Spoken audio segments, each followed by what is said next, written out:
Kag sa numero 1 sa mga balita subong adlaw. Isa ka Chinese national kag isa ka pinay ang arestado matapos madakpan nga nagabaligya sang peke nga mga food seasoning mix.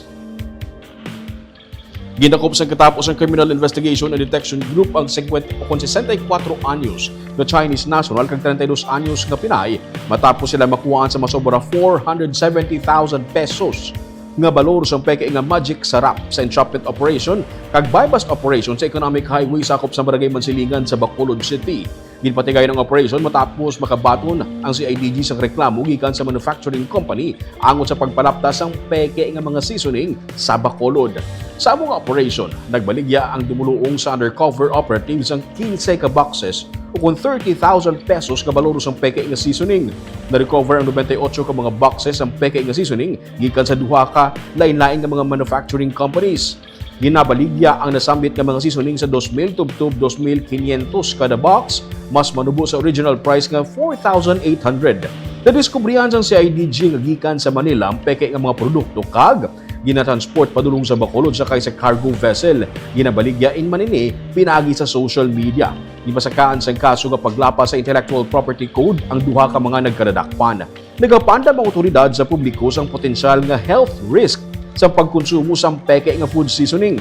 Rason nga dapat mausisa anay ang mga produkto antes magbakal o kung sa legitimate nga mga stores lamang magbakal. Suno kay Police Major Christopher Dulagan, ang pamuno sa CIDG Bacolod, ang original nga produkto naka-engrave ang text sang expiration date.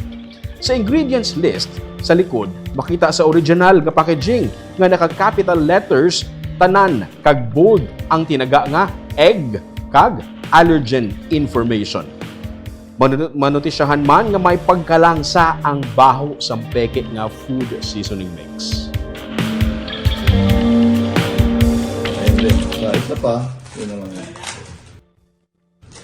So, yung original, ito yung kaliwa. Original. Original. Try ni Mama. Try natin i-crumple parehas. Ayan.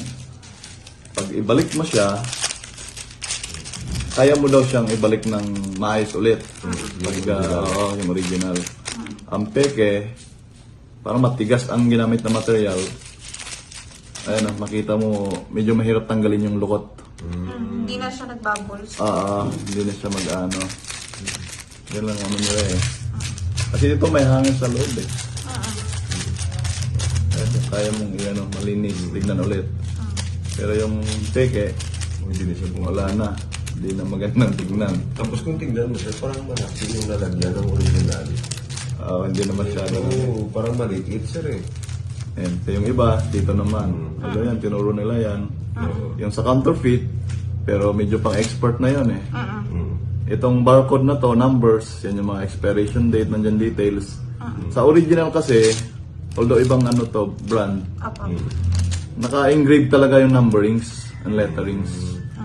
Dito sa counterfeit na to, wala siya, parang ganito lang ang ano niya. So pag maramdaman mo, wala ka mafe-feel na, print lang. opo.